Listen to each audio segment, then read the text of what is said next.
Hello everyone, आज है 21 अक्टूबर और आज इस वीडियो में हम बात करने जा रहे हैं ओला इलेक्ट्रिक के बारे में। 6.5% का फॉल, बहुत बड़ी गिरावट आज इसने दिखाई है। और आज से नहीं, लगातार गिर रहा है। ये एक महीने में 25% गिर चुका है और हर रोज़ गिर रहा है। अगर एक आध दिन की तेज़ी आती भी है तो उसको भी तोड़ के नीचे की तरफ ही जा रहा है। ये बात करेंगे वीडियो में इस कंपनी के बारे में कि चल क्या रहा है, भरोसा कर सकते हैं कि नहीं इसके ऊपर। देखिए, वीडियो को शुरू करूँ उससे पहले अगर आपने अभी तक चैनल को सब्सक्राइब नहीं किया है तो प्लीज़ अभी इसे सब्सक्राइब कर लीजिए, क्योंकि आगे भी बहुत सारे वीडियोस हैं जो आपको काफ़ी ज़्यादा हेल्प करेंगे।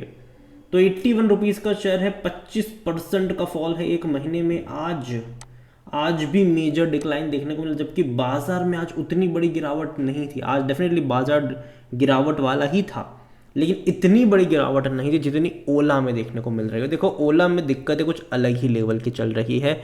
जो इनकी सर्विसिंग को लेकर जो इश्यूज है उसके हर रोज़ आए दिन मीम्स बन रहे हैं। हर रोज़ कोई ना कोई न्यूज़ उसको लेकर खबरों में आ रही है। कहीं ना कहीं से कोई कंप्लेन निकल कर आ रहा है, कहीं ना कहीं से कुछ वीडियोस निकल कर आ जाते हैं जो कि इनको नुकसान तो पहुंचा रहे हैं। यहाँ पर अगर आप देखोगे तो हाल फिलहाल में इसकी लिस्टिंग हुई थी। आईपीओ प्राइस इसका 76 रुपीज़ का था। उतना ज़्यादा कुछ खास सब्सक्राइब हुआ नहीं था, मुश्किल से ये 4-5x सब्सक्राइब हुआ था, लेकिन फिर भी 20% अपसाइड पे खुला था ये। और उसके बाद जैसे ही इन्होंने संकल्प 2024 इवेंट लॉन्च करी, जहां पर इन्होंने ईवी बाइक्स दिखाई सबको, ये एकदम से भागा 155 रुपये पर चला गया। लेकिन उसके बाद जो डिक्लाइन शुरू हुआ वो लगातार है। ऑलमोस्ट 45 से 50% का फॉल ये हाई लेवल से दिखा चुका है। इतनी गिरावट है, ऑलमोस्ट 45 से 50% का फॉल आया है यहाँ पर। और लगातार देखो, बीच में अटेम्प्ट भी करे हैं। और अगर आप चैनल को रेगुलर फॉलो करते हो, मैंने पहले भी कहा था जब ये तेज़ी आई थी मैंने कहा था मत खरीदारी करना, मैं वेट करूंगा इसके डबल डिजिट में आने का। और जब लगातार डाउनवर्ड ट्रेजेक्टरी शो करा तो मैंने कहा था कि आईपीओ प्राइस से भी नीचे अब ये जा सकता है। अब मैं आईपीओ प्राइस का वेट करूंगा, और आईपीओ प्राइस 76 रुपीज़ का, ये उसी के आसपास है। और इस कंपनी को लेकर एक कमेंट्री भी निकल कर आई है। ये देखो, इतनी जब गिरावट आई तो एनालिस्ट यहाँ पर क्या अपना ओपिनियन रखते हैं।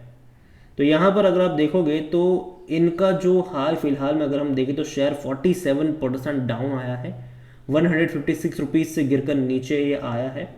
अभी हमने देखा कि किस तरीके से इनका जो मार्केट शेयर कम हो रहा है पिछले कुछ टाइम में। हालांकि मिड अक्टूबर में इनका जो मार्केट शेयर था वो तकरीबन 34%, मतलब थोड़ा बहुत बढ़ा, लेकिन फेस्टिवल सीजन था, काफ़ी सारा डिस्काउंट इन्होंने दिखा मतलब लॉन्च करे थे।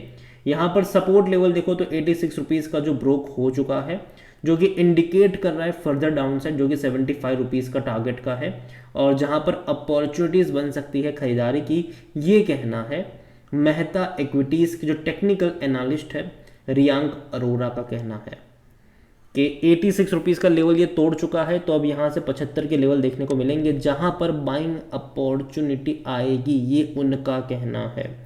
उनका ये भी कहना है कि ओवरऑल ट्रेंड जो होगा वो रिमेन यहाँ पर वीक रहेगा, but investor can employ a buy on dip strategy around 75 to 77 rupees a piece.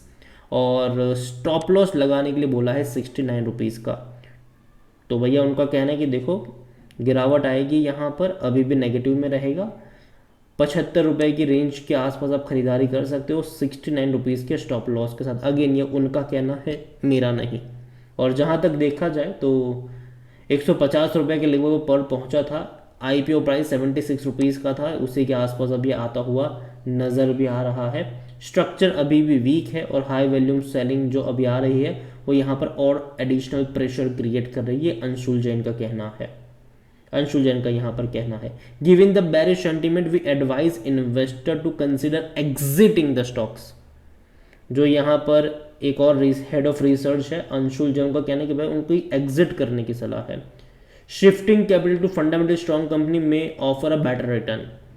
उनका कहना है कि सिंपल से देखो भैया, दूर रहो। अगर हम ओला में आज वॉल्यूम देखें तो 3.5 करोड़ से भी ज़्यादा के शेयर्स यहाँ पर ट्रेड होते नजर आए। कंपनी का अगर आप मार्केट कैप देखो तो 36,000 करोड़ के आसपास आ चुका है। काफ़ी ज़्यादा मार्केट कैप भी इसका उड़ गया, ये कह लो आप यहाँ पर।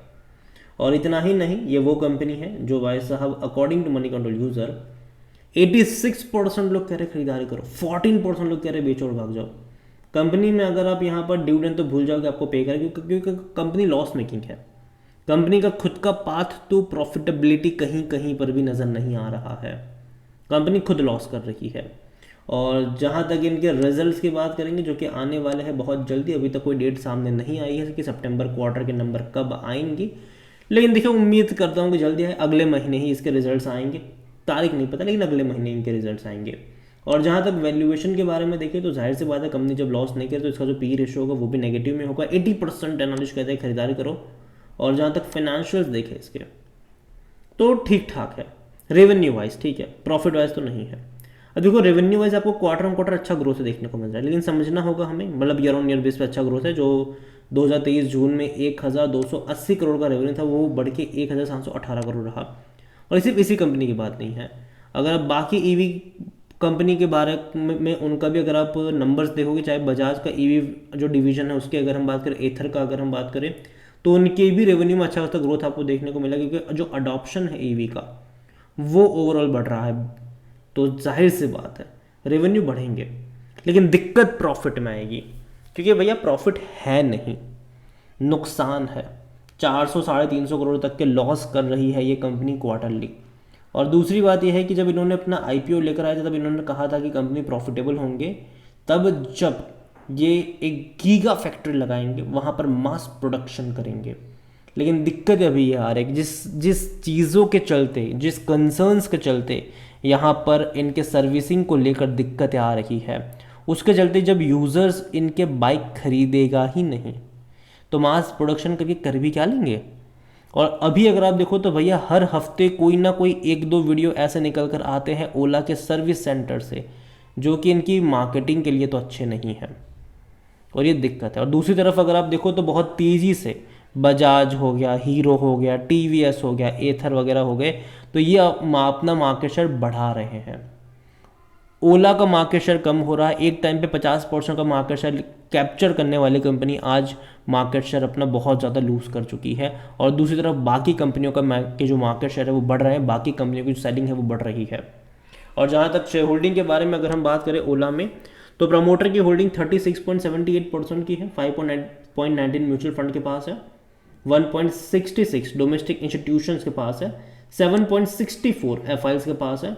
रिटेल की जो होल्डिंग है वो 4.45% की है, और जो अदर पार्टीज़ है वो 44.28% का स्टेक लेकर बैठे हैं। लेकिन मैं दावे के साथ कह सकता हूँ कि जब आप शेयर होल्डिंग जो है आप इनके नेक्स्ट क्वार्टर में देखेंगे तो रिटेल की होल्डिंग जो अभी 4.5% के आसपास की है, मैं दावे के साथ कह सकता हूँ कि वही आपको आने वाले क्वार्टर में बढ़ती नज़र आएगी।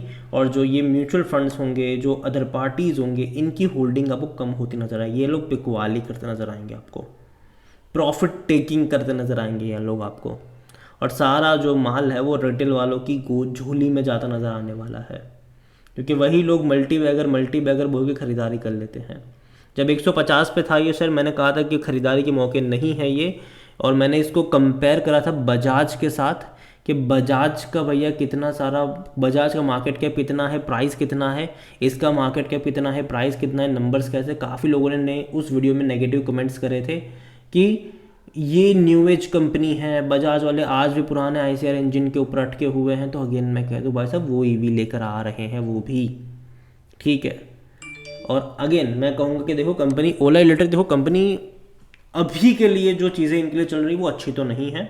जब तक मामला ठंडा नहीं हो जाता, जब तक शेयर स्टेबल नहीं हो जाता कहीं किसी रेंज पर, मेरे हिसाब से दूर बैठो, तमाशा देखो। मैंने पहले भी कहा था कि आईपीओ लेवल से नीचे जाने का मैं वेट करना ज़्यादा चाहूँगा, और मैं अभी भी अपने उसी स्टेटमेंट के ऊपर कायम हूँ कि भैया मैं इंतज़ार कर रहा हूँ, मैं वेट कर रहा हूँ आईपीओ के लेवल के नीचे जाने का। लेकिन हाँ, उसका मतलब ये नहीं कि वहाँ पर ख़रीदारी मैं करूँगा, नहीं, वहाँ पे देखा जाएगा कि कहीं पर ये अटकता है कि नहीं, कहीं पर सपोर्ट बनता भी है कि नहीं, क्योंकि फ्री फॉल है, ठीक है, कहीं पे कोई सपोर्ट नहीं बन रहा है, फ्री फॉल है ये।